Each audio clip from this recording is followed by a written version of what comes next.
नागमणि जी का दिमाग ही इस तरह का है तो क्या कहा जाए। निगलोगे तो अंधे हो जाओगे, खाओगे तो कोढ़ी फूट जाएगा। यही राज है जहाँ जिंदे मूड़ी काट लिया जाता है रोड पर। यही राज है जहाँ मुसलमान होने के कारण मुजफ्फरपुर में हत्या हो जाती है कि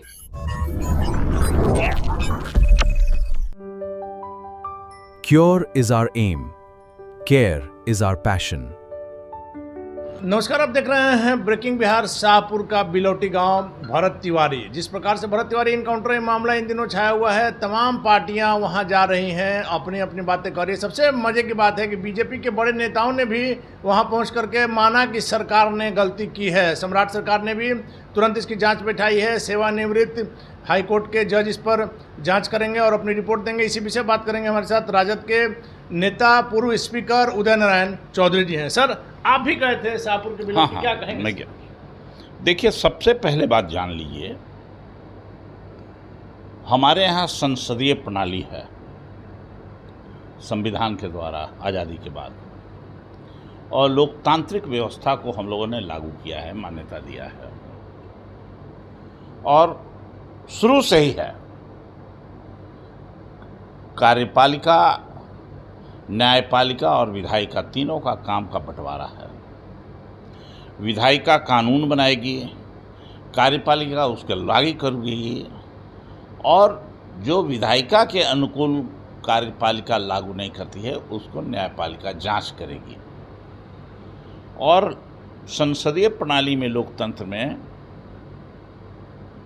किसी की हत्या करना, इनकाउंटर बताना, ये कहीं नहीं लिखा हुआ है। कार्यपालिका को ये अधिकार नहीं है। लेकिन इसके पहले भी तो कई इनकाउंटर हुआ, आप लोगों ने आवाज नहीं उठाया। नहीं, हम लोग जहाँ कहीं भी इनकाउंटर होता है, मैं केवल यहाँ की बात नहीं कह रहा हूँ, उन सभी जगहों की मैं बात कर रहा हूँ। कार्यपालिका को गोली मारने का कोई अधिकार नहीं है। ये न्यायपालिका तय करेगी कि उसको फांसी पड़ेगा, कि सजा होगा, कि आजीवन कारावास होगा, क्या होगा, ये न्यायपालिका के हाथ का है। हम न्यायपालिका के काम को प्रशासन अभी उठा रहा है। ये पूर्ण रूप से लोकतंत्र की हत्या है। तो आप मान रहे हैं ना कि भरत तिवारी की पुलिस ने हत्या की? मैं तो जो वहाँ जाके देखा, और मेरी रिपोर्ट में भी है, ये सीधे और सीधे हत्या का केस है, सीधे और सीधे, कहीं से भी। और भरत भूषण तिवारी क्या था? भरत भूषण तिवारी बाय नेचर तिवारी हो सकता, मैं तिवारी होने के कारण नहीं कह रहा हूँ, बाय नेचर वो सोशल एक्टिविस्ट था, सोशल वर्कर था। और वो झगड़ा किस बात का था वहाँ? केवल और केवल जमनिया बांध पर जो रहने वाले लोग थे, जो हर साल पानी में, बांध में डूब जाते थे, बाढ़ में, उसको हटा करके विस्थापित लोगों को बसाने का था। सरकार ने 3-3 डिसमिल दे करके कुछ लोगों को, दलित पिछड़ों को बसाया भी, लगभग 100 परिवार को दिया है वहाँ पर, और 70 परिवार को प्रधानमंत्री आवास योजना से आवास भी स्वीकृत हुआ। लेकिन कुछ लोगों को जो ज़मीन दिया गया 3-3 डिसमिल, जो बिलौटी गांव का टोला है उसके चौर में, वार्ड नंबर 5 में उसके जो दिया गया, वो गड्ढे में ज़मीन उसको मिली। उसको तो अगर फिर बारिश होगी तो गड्ढे में फिर वो रहेगा, फिर वहाँ से भी उसको विस्थापित करना होगा। लेकिन सर, बड़ा सवाल यह उठता है कि 16 तारीख को जिस प्रकार से हथियार लहरा रहे थे भरत तिवारी, इसको आप कितना सही मानते? नहीं, वो सिस्टम से तो खफा हो गया। सिस्टम से नाराज होना किसी भी व्यक्ति का है। आज कोई कितना ही बड़ा हो, अंचल में जाता है, उसको पैसा देना पड़ता है, तब उसका काम हो रहा है। अंचल में जाने पर पैसा दे करके ही काम होता है। आज बता दीजिए, एक भी जो दाखिल खारिज का काम है हो रहा है बिना पैसे का? नहीं। लेकिन सम्राट जी ने कहा है सर कि सब जगह से भ्रष्टाचार मिटाएंगे, क्राइम मिटाएंगे, और इसी क्रम में इनकाउंटर हो रहा है। देखिए, भ्रष्टाचार तो नहीं मिटा पाएंगे, लेकिन जो व्यवहार है उसमें खुद ही मिट जाएंगे, खुद ही मिट जाएंगे। लेकिन सर, शाहपुर में बड़ा सवाल उठ रहा है कि तेजस्वी यादव नहीं गए अभी तक। जाएंगे, ऐसा थोड़ा है कि नहीं जाएंगे। हम तो गए ही, अरे मैं ही तो उनका प्रतिनिधि के रूप में गया था। चलिए, आप गए? हाँ, मैं गया, और मैं अकेले नहीं गया, 9 आदमी गया मेरे साथ। सर 9 आदमी गए, आप लोगों ने प्रतिनिधिमंडल जो है वो 7 मांग भी रखा है, हाँ। जिसमें आपने स्मारक बनाने की बात की है। आप लोग स्मारक बनाने की बात कर रहे हैं, 50 लाख रुपया मांग रहे हैं, परिवार को नौकरी मांग रहे हैं, किसी जज से आपने मांगा था कि उनकी जांच की जाए, और नागमणि कह रहे हैं कि गुंडा था वो। अब नागमणि जी का दिमाग ही इस तरह का है तो क्या कहा जाए। उनका दिमाग ही ऐसा है कि बिना गए हुए जिस तरह से बोल रहे हैं, राजनीति अपराधियों का जगह नहीं है, बस इतना ही मैं कहूँगा। क्या लग रहा है सर आपको, नागमणि जी ऐसा कैसे कर रहे हैं, क्यों कर रहे हैं? आप तो पुराने नेता हैं, आप सबको बढ़िया जानते हैं। कैसे कह रहे हैं? वो आखिर थे कहाँ? भाजपा ही में न थे, इधर से गए। कोई पार्टी बची है जहाँ नहीं गए हैं? आज जिसके लिए इतना बढ़ चढ़ के बोल रहे हैं, वो उनको मान्यता देगा ये सब बयानवा सुन के? मतलब सीधे तौर पर माना जाए तो नागमणि जी चर्चा में रहने के लिए, सम्राट चौधरी के निगाह में रहने के लिए कि कहीं कोई कुर्सी मिल जाए।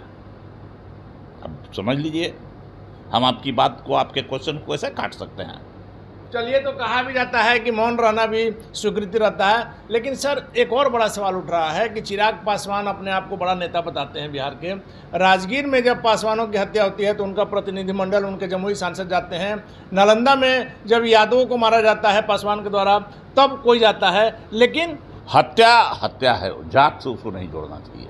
नहीं, लेकिन सर बिलौटी में चिराग नहीं गए। दलितों के बड़े नेता, बिहार के बड़े नेता अपने आप को कहते हैं। अपने आप को नेता कहने से वो नेता नहीं होता है। जनता में क्या परसेप्शन है उसके बारे में, उससे नेता बनता है। मैं अपने आप को नहीं कह सकता हूँ कि मैं नेता हूँ। हमारे लिए लोग क्या सोचते हैं उस पर निर्भर करेगा। नहीं, लेकिन सर अगर किसी की हत्या होती है, इस पर भी तो जाति देख करके बात हो रही है। सम्यक रूप से लोकतंत्र में अपने आँख कान को खोल के रखना चाहिए, और जहाँ जुल्म हो वहाँ आवाज़ उठानी चाहिए। नहीं, लेकिन बिलौटी अगर चिराग जी नहीं गए, इसको आप कैसे देख रहे हैं? ये तो उसी के प्रतिनिधिमंडल नहीं गया, जो उनको नेता मानता है वही लोग को बताना चाहिए।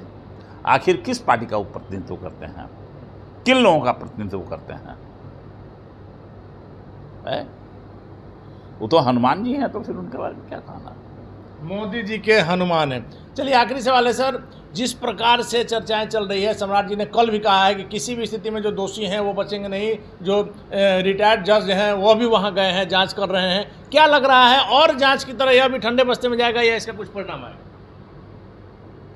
अगर किसी भी अवस्था में दोषी बचेंगे नहीं तो वो इनको भी लेके बैठ जाएगा, इनको भी लेके चला जाएगा, सम्राट जी को। तो और क्या? बिहार के पुलिस में एक निराशा होगी जवानों के बीच में कि इस सरकार के कहने से कोई काम मत करो, फंसोगे। समय जब आएगा तो कोई बचाएगा नहीं। अभी वही हाल आ गया है। निगलो तो जैसे सांप सुंदर का हाल होता है, वही हाल। ना खाते बन रहा है, ना निगलोगे तो अंधे हो जाओगे, खाओगे तो कोढ़ी फूट जाएगा, वही हाल है अभी। लेकिन आप जब गए सर, इसके बाद अब मामला खत्म, क्या होगा नहीं होगा राजद को मतलब नहीं? क्यों नहीं मतलब है? हम लोग तो डिमांड रख ही रहे हैं, बार बार बात कर ही रहे हैं। मांग अगर नहीं मानी जाएगी तो आगे क्या होगा? अच्छा, तो हम फांसी लगा लेंगे? ऐसा तो नहीं करेंगे। अरे मेरा काम है लोकतंत्र में आवाज़ को उठाना, आवाज़ उठाते, संघर्ष को जारी रखना, और ये इनकाउंटर की राजनीति को ख़त्म कराना। केवल बिलौटी का मामला नहीं है ये, जहाँ कहीं भी मॉब लिंचिंग का जैसा काम होता है। मलमास मेला में 2 पासवान लड़के को हत्या कर दी गई, यहाँ फिर बिहार शरीफ में इस तरह की घटनाएं घटी है। एक लड़की 28 साल की महिला के साथ रेप किया गया बेगूसराय में। 2 महीना पहले वो पुलिस के यहाँ गई थी अपना आवेदन दे लेकर के। सुनवाई की रहती तो आज यह घटना नहीं घटती। उसके गुप्तांग में ईंटा और पत्थर और लकड़ी निकलता है और गोली निकलता है खोखा वाला। क्या है भाई? यही राज है जहाँ जिंदे मुड़ी काट लिया जाता है रोड पर? कहाँ है सुशासन? यही राज है जहाँ मुसलमान होने के कारण मुजफ्फरपुर में हत्या हो जाती है कि ऑफिस में बैठा हुआ है कोई आदमी जाके मार देता है? यही है सुशासन, यही है लॉ एंड ऑर्डर। मुजफ्फरपुर की घटना है, ये साहेबगंज की घटना है। यहाँ रोज कहीं ना कहीं कोई न कोई घटना रोज दिन घट रही है। देखिए, तो कोई ना कोई घटना रोज दिन घट रही है। सबसे बड़ा चीज़ है कि उदय नारायण चौधरी जी का साफ करना है कि सिर्फ शाहपुर नहीं, किसी भी जगह यदि इनकाउंटर हो रहा है तो हम उसके खिलाफ हैं। पुलिस को भी समझना होगा कि ऊपरी आदेश से अगर हम ये कर रहे हैं तो फिर सांप सुसुंदर वाली स्थिति हो जाएगी, ना निगलते बनेगा ना उगलते बनेगा। शाहपुर में उदय नारायण चौधरी जी गए थे, 7 मांग इन्होंने रखी है। क्या कुछ होगा इस मामले में, यह देखना काफी महत्वपूर्ण होगा। फिलहाल आप बने रहें ब्रेकिंग विभाग से।